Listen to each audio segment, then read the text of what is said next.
Great pleasure to be here. Thank you very much for inviting me. Recently I made a list of all my co-authors. These are actually all my co-authors.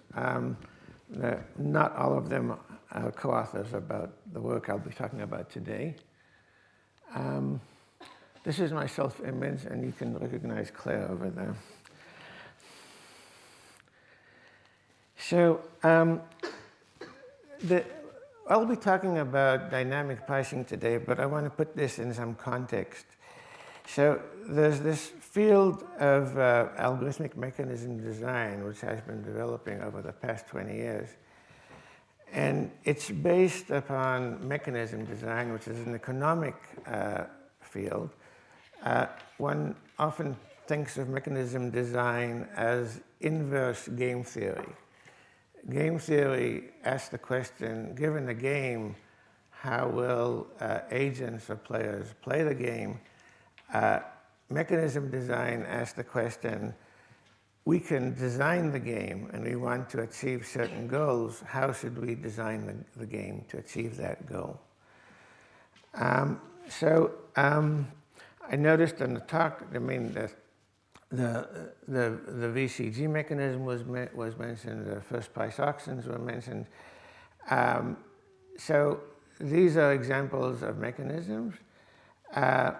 First price auctions are not truthful. In other words, people have to strategize about them.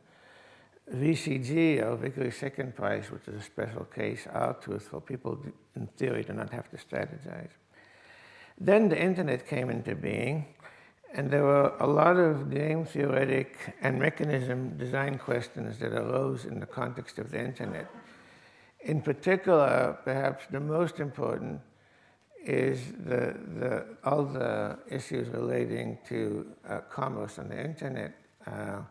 AdWords, this represents the most massive economic activity now taking place at every second of the day.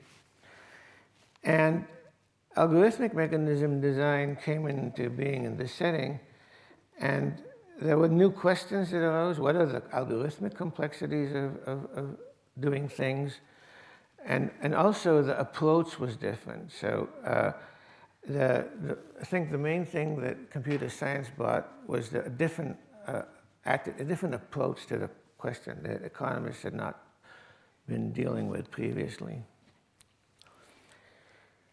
So when you want to deal with complex settings, for example, these massive spectrum auctions that happened in Europe and the United States, or you want to talk about the complex settings in cloud computing, you can come up with mechanisms, but these mechanisms are non-trivial. And the VCG mechanism that Claire mentioned, in a very special case of one item being sold and multiple bidders, it actually has a simple form. It's the second price. But VCG is a very general mechanism that works basically in almost every quasi-linear setting. And yet it's not clear why people would trust it, why people would believe in it. It's very complex. Participants might hesitate to take part in it, and so on. So as a response to that, there was this taking the step backwards and saying, well, let's look at simple mechanisms. Simple mechanisms, for example, are the first price auction, the simplest thing you see, what you see in every TV show, somebody with a gavel that hits the table and says, going, gone, right? The thing is that these are non-truthful. So in other words, people have to strategize about what they're going to bid. And this becomes somewhat complex in all sorts of settings. Typically, we talk about, say, a sealed bid auction, where you put your bid within an envelope and everybody hands these bids puts in some kind of box, and then they're open and the top bid wins. You have to think a lot about what you're going to put in that envelope. Okay? So these are simple but non-truthful mechanisms. But there is one very simple mechanism that we're all familiar with, that we know from every place, which is the posted prices. And posted prices are something that we see every place, in the supermarket, when we buy a car or whatever. And the setting I'm going to be talking about is an online setting. So now there are things that happen over time, and we want to set posted prices over time. So these are dynamic posted prices. So this is the general setting that we're in. Now, these are posted prices. We're all familiar with posted prices, right? Dynamic posted prices is something we're also familiar with, because, I mean, now the price of these bananas has just gone up.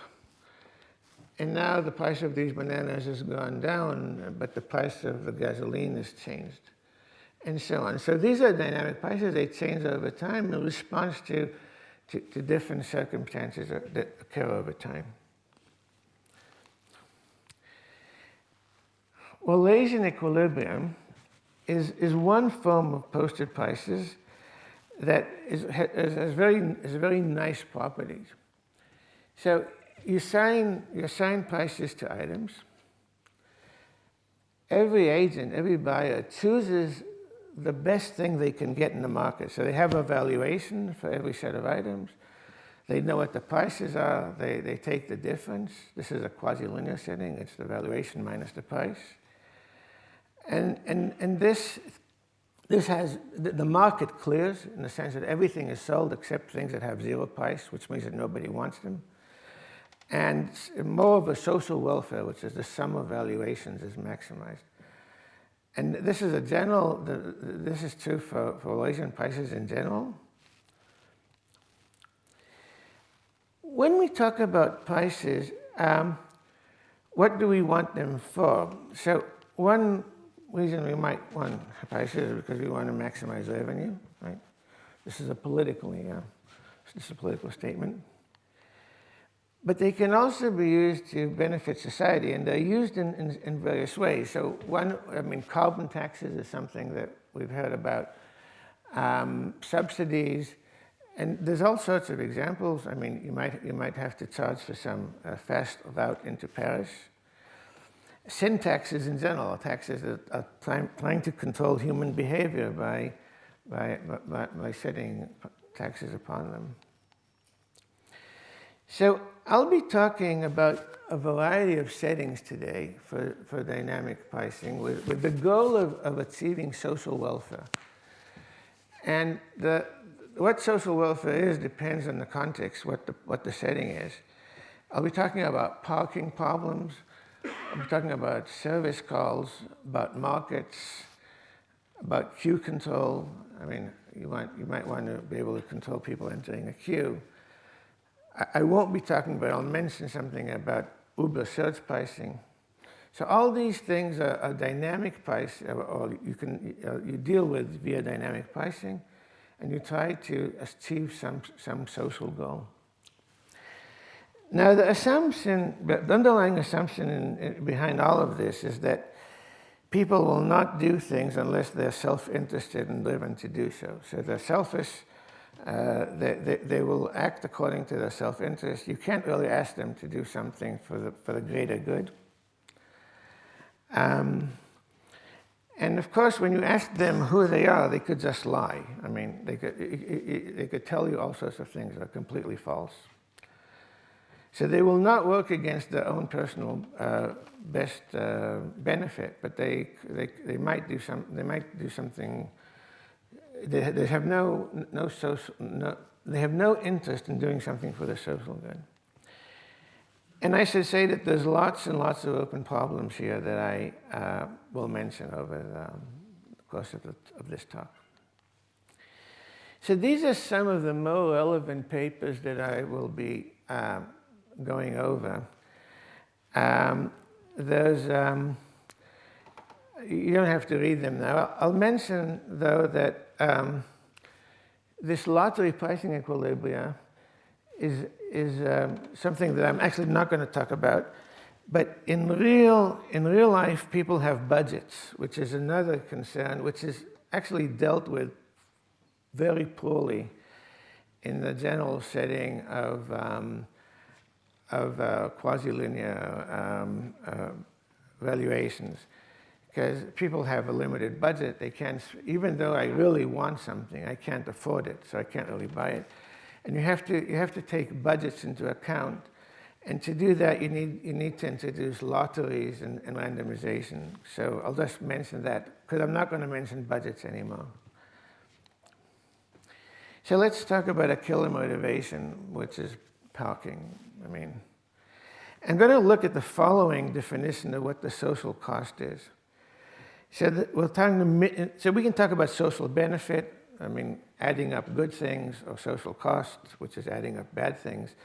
And we want to minimize social cost or maximize social benefit. And for this talk, I'll talk about the social cost, which is the sum of the distances between where your car is parked and where you want to get to.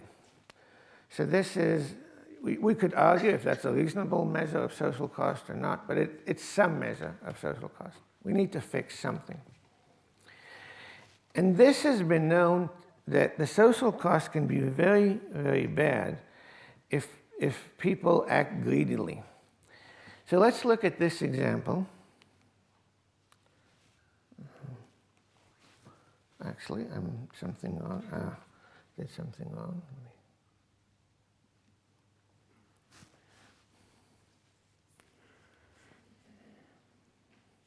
Okay, let's look at this example. So you notice there's a car. Every one of these dots is a coffee shop. And the first guy wants to go to the first coffee shop, and the one that's all the way on the right but one. I mean, second from the right. And he's going to park there. Now another car is going to come in. Another car is going to come in and wants to go to the very same coffee shop. But there's two parking lots, and one is slightly closer than the other.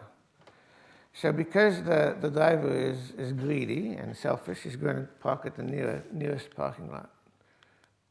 Sorry, I'm going the wrong way. So you're going to park over here, because 1 minus epsilon is less than 1. Now another guy wants to go, and he actually wants to go to the second coffee shop, the third coffee shop from the right. But that place is taken. There's no parking lot. So he can go either to the right or to the left. But in this case, the prices are such that going to the left is going to be cheaper. I mean, it's going to be better than going to the right, because it's 2 minus 2 epsilon versus 2 minus epsilon. I hope you can see that these are distances at the bottom. So the greedy car that comes in is going to head out, going to go towards the left. Now another car is coming in. It wants to go to this coffee shop. I mean, this is the fourth coffee shop. And you can see what's happening. So in fact, if we sum up all these distances, we get something like exponential in the number of cars. But note the following. You could actually, if the first guy were to park, or if the second guy were to park not to the right, but to the left of his target, then everybody would park exactly at their target, and the cost, the sum of the social costs would be 1. So it's constant versus exponential. It's a pretty big gap. So this problem, and more generally this in arbitrary metric space, is called as the metric matching problem. And there's a very simple algorithm that's log n competitive. Log n competitive means that it's no more than a factor of log n times the optimal solution in expectation. It's a randomized algorithm, so it's in expectation. And the thing about an online algorithm is the following. Somebody comes to town. You think of an app. You tell where you want to go to. You tell the algorithm or the system where you want to go to. It directs you to a parking spot. So it's under the assumption that people will reveal where they're going, the true destination, and they will listen to whatever they're told and will obey that thing. So this is how so there's a whole world of online computation, and the online algorithm setting is that the events are non-strategic. They behave, they're well behaved. They report their true nature, their true type. And whatever you decide for this event actually happens. So this is a setting. So this algorithm has a number of things. One thing is that it actually is not the right thing to tell this algorithm where you want to go. You can actually gain by lying and telling it you want to go somewhere else. And you'll actually get a closer parking spot. So that's not a good feature, because then people are motivated to lie, and it's garbage in, garbage out. And anyway, this assumption that you can direct people to park where you want them to park is somewhat dubious. I mean, so the concept that I'm trying to put forward is that of pricing. So we want to price, in this context, we want to price parking spots. In other contexts, we want to price completely other things. And the pricing has to be dynamic. So we set surcharge, or a price for parking in a certain spot. And that's it. From now on, we let market forces do the rest. And adapt to changing circumstances. And another really important feature is that we don't really want to interact with the agent, with the cars. We don't want to ask people, where do you want to go? Because why would they tell us anyway? And maybe they're actually embarrassed about where they want to go. So it's something that you really don't want to ask people, but they make their own decision. And the thing is, we're going to have a good solution, log and competitive, with respect to the optimal solution that knows where everybody's true destination is, even though the algorithm does not know the true destination of these people. So somehow we're magically managing to do things in a way that we meet some optimization goal, even though we don't know what the input is. Now, this idea of dynamic pricing for parking is not new.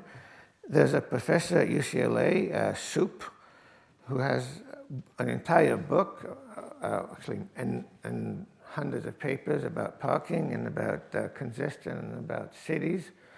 It's a whole thing in urban design about how you deal with parking in cities and whether you should have more parking, less parking, do away with cars altogether. And SF, and in San Francisco and in Los Angeles, there's two systems that do dynamic parking. They're based on a different concept, which is that they're trying to make sure that there's always available parking spots. They're not minimizing this complex goal of sum of distances, but they're trying to make sure that in every block there's available parking spots. So basically the price rises and drops as a function of the congestion. Let me give you the complete algorithm now, because it's so simple I can give it to you in one slide, which is typically. So the algorithm works as follows. If you have a parking spot where you want to go, just park there. But the problem is that where you want to get to, the coffee shop you want to get to, there's already somebody parked there. And there's people parked to the left and to the right. So now the algorithm says the following. The algorithm will direct you to the left or to the right, proportional to how close you are to the left or to the right. So there's so basically these are the probabilities here. That you go, in this case, you go to the left, a probability proportional to the distance to the first parking spot on the right, first free parking spot on the right, over the total length of parked cars, and likewise to the left. And surprisingly, this thing is logarithmic, log d max. It's not truthful. It's not truthful because if I actually park here and I want to go there, there's some probability I'll be sent far away. It's actually a lot better for me to say that I want to park in an empty spot, which is adjacent to this long block of parked cars, and I'll get a much better parking spot. So if I lie, I'll do much better than if I tell the truth. But the algorithm insists that you go with some probability to a further away spot and to another with some probability to a closer spot.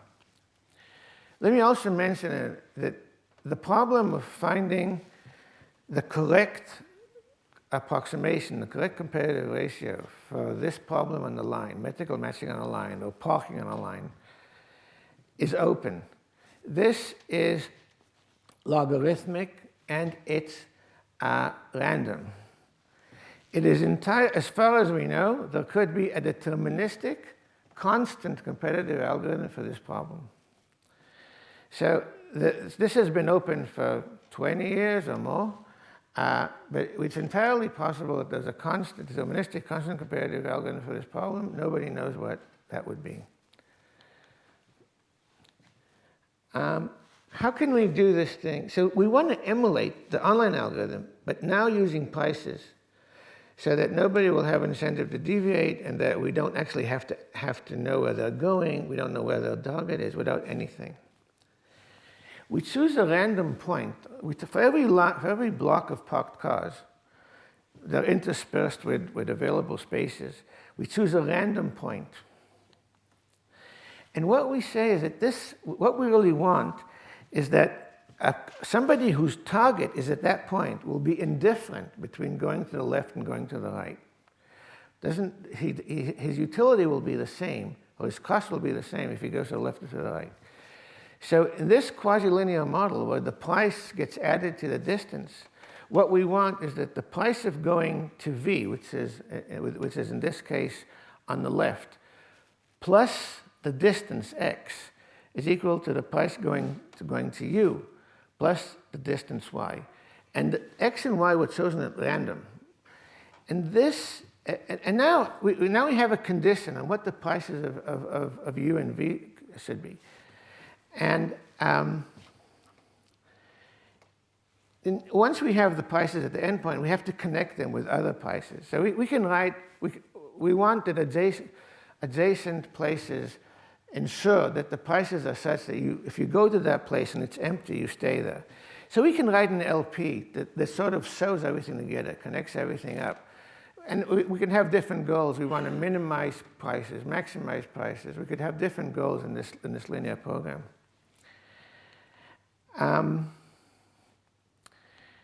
Let me just give you just to explain intuitively what's happening. Why is this the right thing to do? So let's run through the same example before. Initially, our prices are 0. Now, the prices are 1 and 1.5. It's still better to go. In this case, it's still better to go to the left. Now, the prices have changed again. And now, suddenly, it's better to go to the right. I mean, I didn't say how I chose these. These are made-up numbers. There's some number that came out of this random process. And note that from this point on, all this bad case collapsed. It's no longer relevant because we've sort of dealt with everything in a local fashion. And this is what happens in all of these cases. So let me now talk more generally about the settings we're looking at.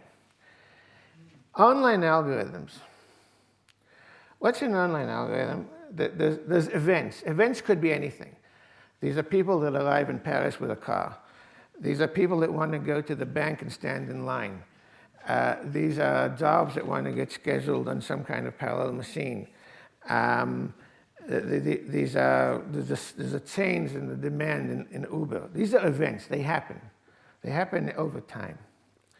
An online algorithm makes a decision. So there's some event, and it makes a decision. It decides some option. This is what I'm going to decide upon.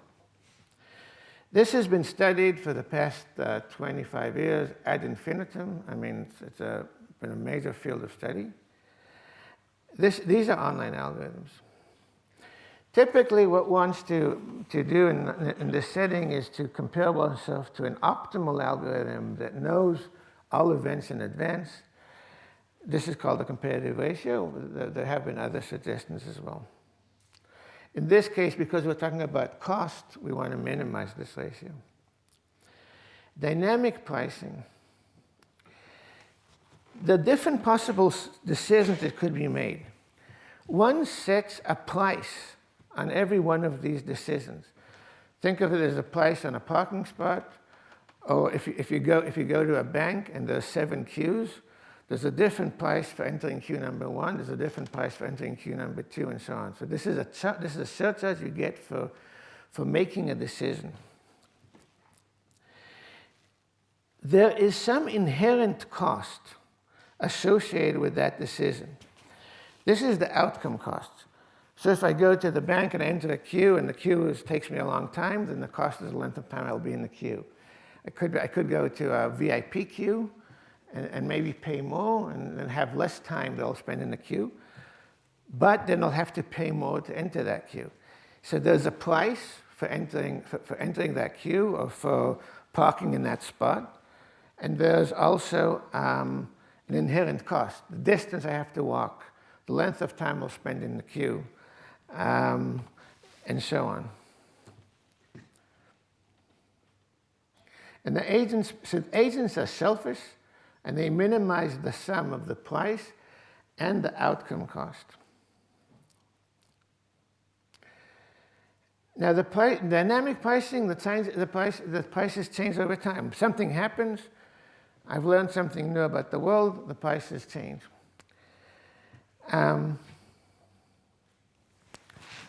So dynamic prices change over time. Static prices, they're set once and for all. This is truthful and simple. I mean, it's clearly truthful because you never ask anybody anything. Agents come and make their own decisions. I mean, the issue of truthfulness doesn't even arise as such because everybody is by definition working in their selfish self-interest, given the current pricing and the current state of affairs. It's simple. I should say that it's not all that simple because there are other things that could happen. I mean, if you look at the setting of coming to Paris with a car, you see that the prices are really high where you want to have coffee. So you can drive around the block and wait for the prices to change, right? That would be a problem for this type of approach.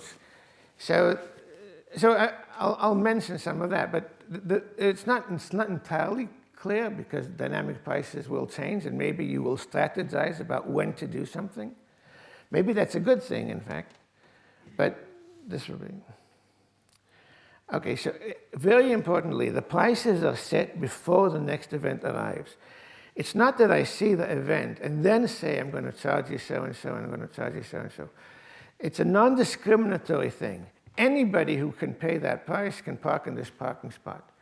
Anybody who can pay this price or wants to pay this price can go enter this queue. Anybody who wants to order an Uber car will have to pay this surcharge multiplier. Let me talk about one problem that has been haunting me for most of my life, the case server problem. Case servers are located in symmetric space. A request sequence arrives. You have to move a server to deal with the request. And the goal is to minimize the total distance traversed by the servers. For every online problem, there's a selfish version of that problem. There could be many selfish versions of that problem, depending on who you define the agents to be. The agents arrive online. The position is private information. The servers now have a surcharge. The decision what decision did the online algorithm make? It said, given a request here, I'm going to move this server over here. Now we let somebody make the decision. There's no central control. Somebody sets the prices for the servers, and now people choose the server that minimizes their total cost. Let me give an example. This is a surface case server problem. These are plumbers. You can order a plumber to fix a leaking faucet at home. These are, now you really want them to come quickly because it's flooding your kitchen, right? So there's the distance that from your house to the plumber, which is something you want to minimize because you want the plumber to get there really quickly. But there's also the price that the plumber charges for servicing your faucet. And in this case, which are the two options? So there's a leaky faucet at that point along the line. Which of the two plumbers should one choose? Well, if we choose the one on the left, then the distance is 2, but the price is 6 for a total cost of 8. If we choose the one on the right, the distance is 4, so it's going to take it longer to arrive, but the price is 2 for a sum of 6, so we're going to choose the one on the right. So it's the event that chooses what's going to happen. It's not that some algorithm. The algorithm controls reality by setting prices, not by giving instructions. So 6 plus 2 is greater than 2 plus 4, it moves here. Another faucet over here, and the thing goes on. It goes on. So the prices changed. After something happens, the prices change. There's a well-known algorithm for the problem, an online algorithm, a non-strategic central control algorithm for this problem. The algorithm seems a bit strange at first because it moves multiple servers or 2 servers. In fact, you don't have to move 2 servers, but it works as follows. If there's a request at that X over there, you take this is on the line, you take the 2 servers that are close to the request and move them at the same speed towards the request. So this seems maybe strange because you're moving somebody who's actually not going to do anything. But you can think of it as actually you leave him where he was, but you keep in mind that he has this new virtual position. And you go on. This is a double cover algorithm. It's optimal. It's k-competitive on the line. We want to be able to replace this algorithm with prices. Now we want to associate prices with servers, with plumbers. So we need something. We need some properties, and once we have these properties, pricing is trivial. So we want one property is locality. We want to make sure that if a request arrives between 2 adjacent servers, one of those 2 servers will actually serve it, and not some other server from further away. This is a locality property. And another property is monotonicity, which says that if a request is served by 2, and 2 is the closest on, in this case, on the left, then if the request were to have occurred anywhere in between, it would also have been served by 2. This seems like a reasonable thing, but it's not clear that any algorithm will have this property. And the theorem is that every local and monotone algorithm can be priced. In the following, we can actually set prices so that the selfish agents behave exactly as though they were working according to the algorithm. So here, for example, there's some point of transition. We say, well, between 1 and 2, which one is going to serve? They're going to move at the same speed. They're going to meet in the middle, right? So so we want that point in the middle to be a point of indifference. If that somebody actually has a leaking faucet at that point in the middle, he doesn't care whether he takes the one on the left or the right. And we can write these conditions. So I won't go into that too long. So we want to produce this local algorithm. We want to produce a local monotone algorithm. We start by making a local algorithm. And let me say that the double cover algorithm is neither local nor monotone. I mean, it's actually, well, it's monotone, but not in more general settings. But we need an algorithm that is local and monotone. And what we do is that we convert any existing algorithm, or in this case, double cover, which is what we start with, into another algorithm which has these locality and monotonicity properties. And then, once we have that algorithm, we can price it. And this is the conversion algorithm. It's not really important now because I want to move on. But what it's doing essentially is that it's somehow taking the sequence as though it was being dealt by this algorithm A. It's modifying it to a different algorithm that behaves differently but has these locality and monotonicity properties, and that's used for pricing. And this is something that we'll see over and over again. We'll see. This is essentially the only technique that's been used. We take an existing online algorithm, which is not obviously amiable to pricing, to dynamic pricing. We modify it so that we get conditions that make it possible to convert the algorithm into pricing schemes, and then we do the pricing. So it's a two-stage part. We take some arbitrary algorithm, it's not good for pricing, we modify it, and then we convert it to a pricing scheme. And the algorithm here is actually very, very simple. I mean, we simulate the algorithm. We do a minimum matching between the positions of the real servers and the imaginary positions of this algorithm, and we choose to move the server that is matched to the server that the algorithm moved, and this will be local. So this is actually a simulation of what's happening. This is the minimum matching. We move the same server.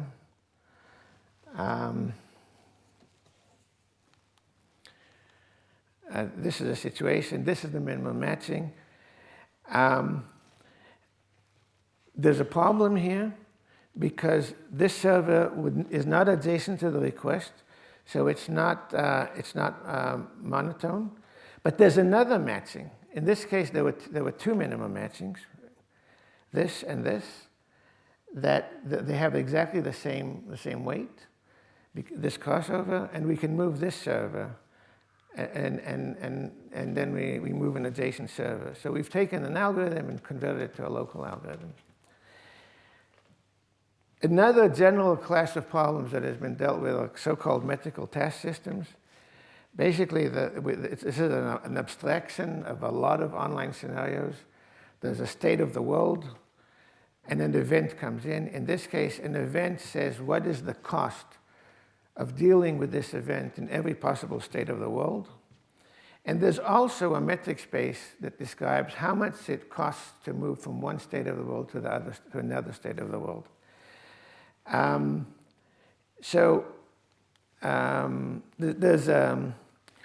There's all sorts of algorithms that have been studied for MTS, including randomized one.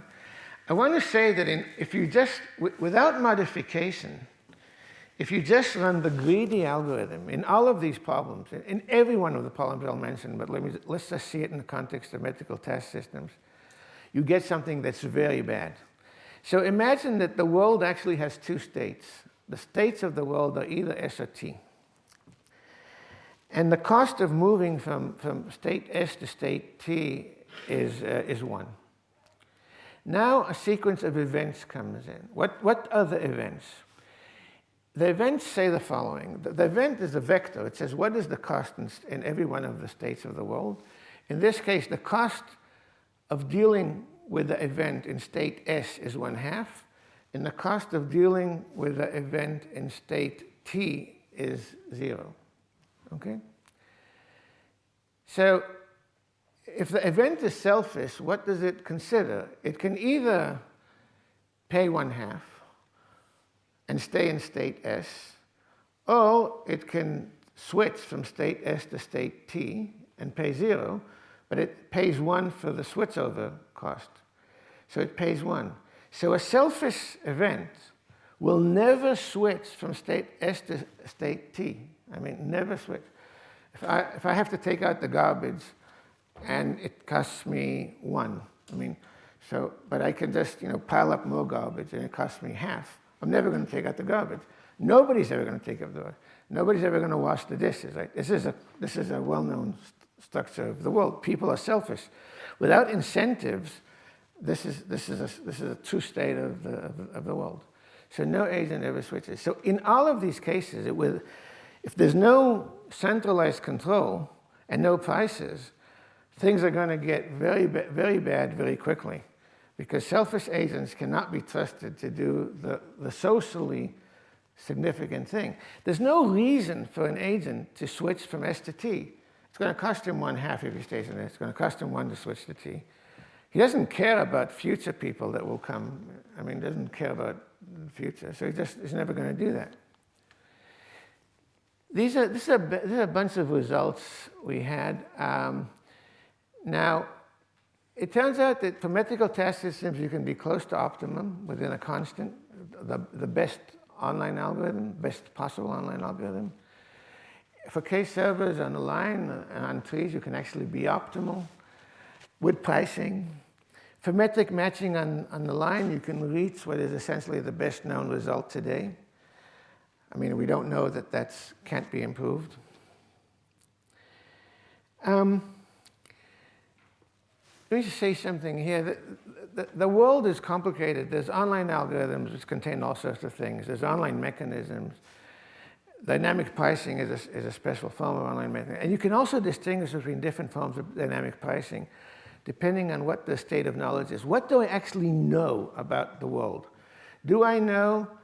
Well, so in the parking algorithm that we gave, the only thing we needed to know was where are people parked. We didn't care whether they were going to a coffee shop, whether they were going to visit their aunt.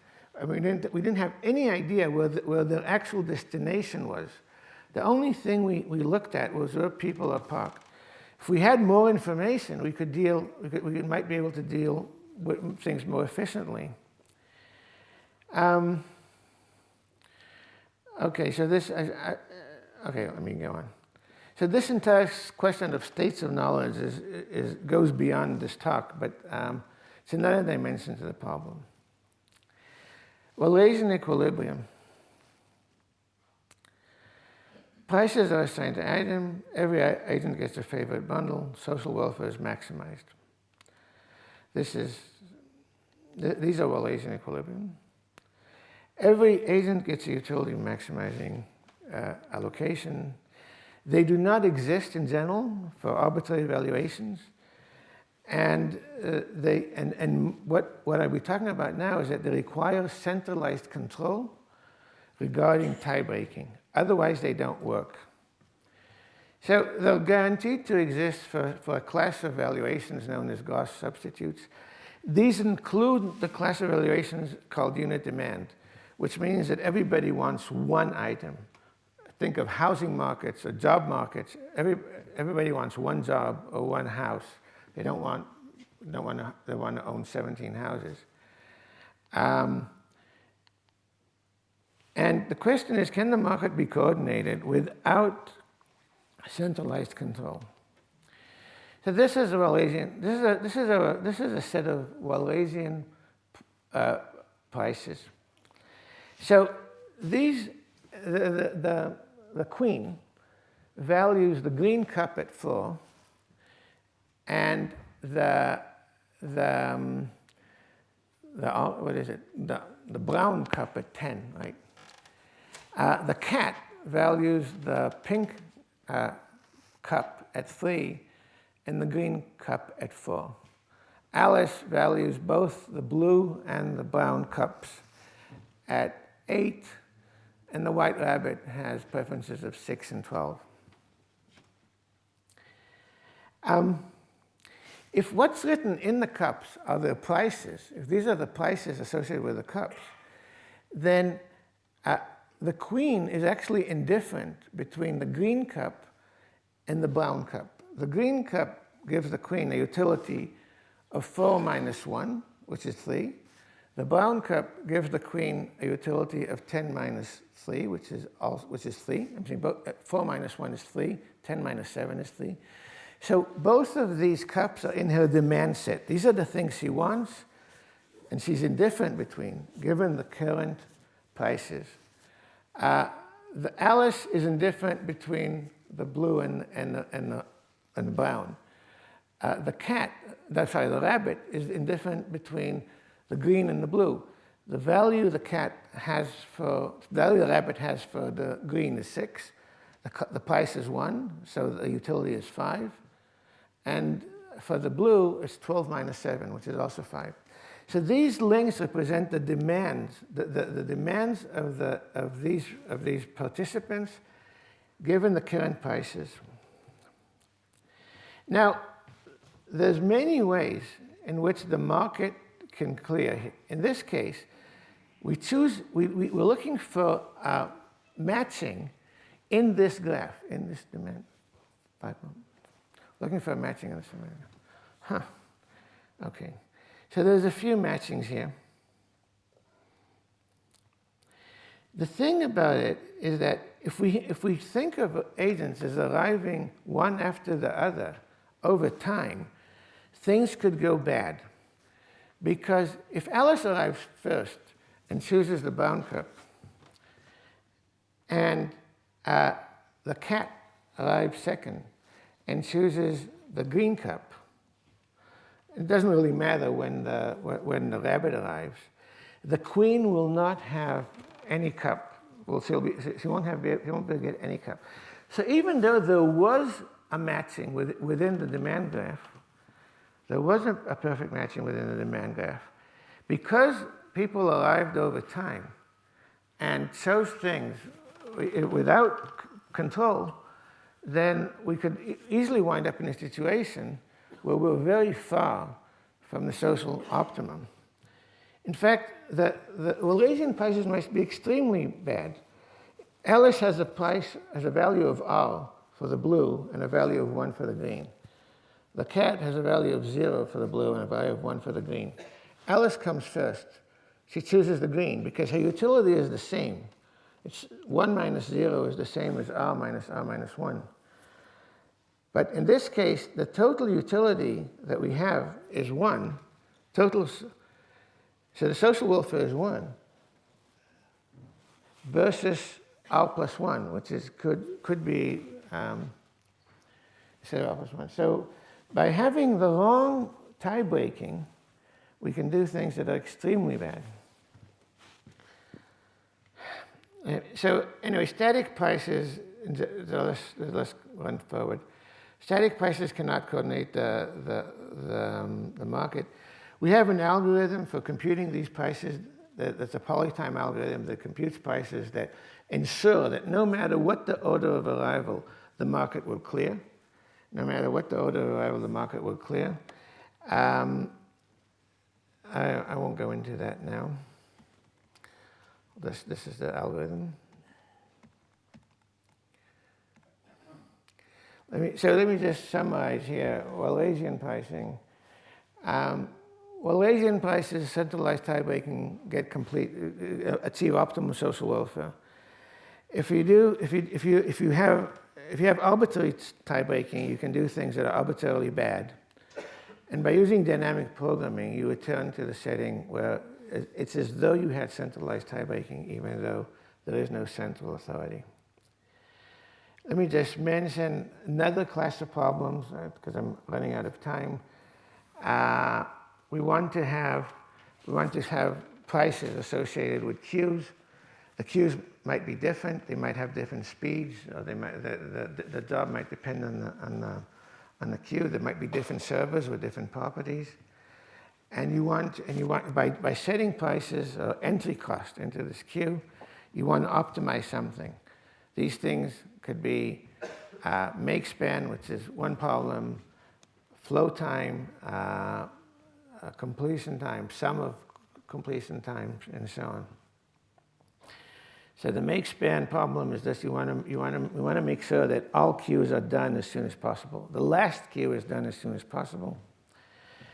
And by setting prices, and every job has some kind of inherent cost for going to that machine. So there's a load in this machine or queue. You think of it as a machine or as a queue, so it's completion times. There's some processing time. The processing time could be arbitrary, depending on the individual in the queue. Could be related, so that some machines or some servers are faster than others, and there's a speed. They could be identical. And again, the agent cost is the previous. There's an outcome cost. In this case, it's the previous load, how long it will take for everybody before me to finish, plus how long it will take the server to deal with me, plus another element, which is pi ij, which is the cost we want to associate with this queue. And we can get these results. The interesting thing is that we can actually show a gap here between pricing and online algorithms. In some circumstances, online algorithms, the centralized control, can do things that no dynamic pricing can achieve. So dynamic pricing is not, one might conjecture that anything you can do with an online algorithm, you could do with dynamic pricing. That's not true. You look bemused. Okay, so this happens to me all the time. The critical thing to understand is that the prices are set before the events arrive. So if I could set prices after the event arrives, I could trivially simulate any online algorithm. I could set a price of 0 for the alternative that the online algorithm chose, and set a price of infinity for any other alternative, and I'd have a one-to-one correspondence between an online algorithm and a pricing scheme. The problem here arises because these prices have to be sent in advance. I don't ask, you want to park in Paris? I'm going to charge you 17. You want to park? I'm going to charge you 16. I can't do something that depends on the event. I have to do something that's, and I hope that might have clarified, because I obviously made a major error in that, because this is the major point that needs to be clarified. The prices are non-discriminatory. They're posed in advance.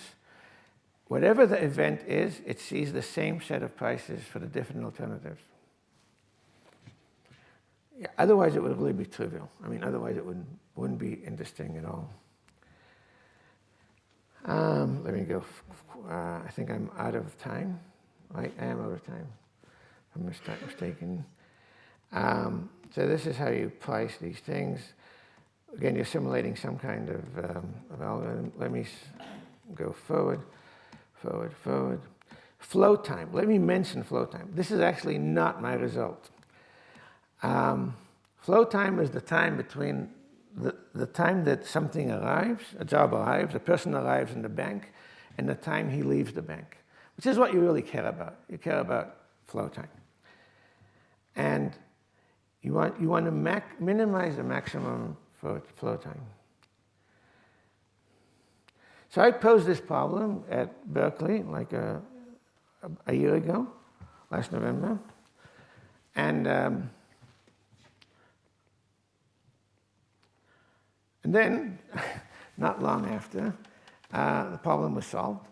So there is work going on in this problem, on these type of problems. So that what I haven't actually shown you, or what I mentioned was make span. Then there was the question of flow time minimization. Another question that you might want to deal with is the sum of completion time, sum of flow times. This is the sum. And we have some results on this thing. It's logarithmically. And this is an open problem that I want to pose, deal with the sum of flow times. So can you come up with a pricing scheme that gives you some guarantee on the comparative ratio of the sum of flow times compared with the optimum? So that's something that has to do with queues. And there's a lot of other problems. Once you think about an online problem in this setting, that you want to have indirect control of agents' actions by pricing things, pricing alternatives, you can think of any online setting and cast it in this way, and think of and immediately think, what can I do with pricing? What should I do with pricing? Is pricing possible or not? As I said, I mean, for make minimization unrelated machines, there's a very good online algorithm, and any pricing scheme is going to be terrible. Any dynamic pricing is going to be terrible.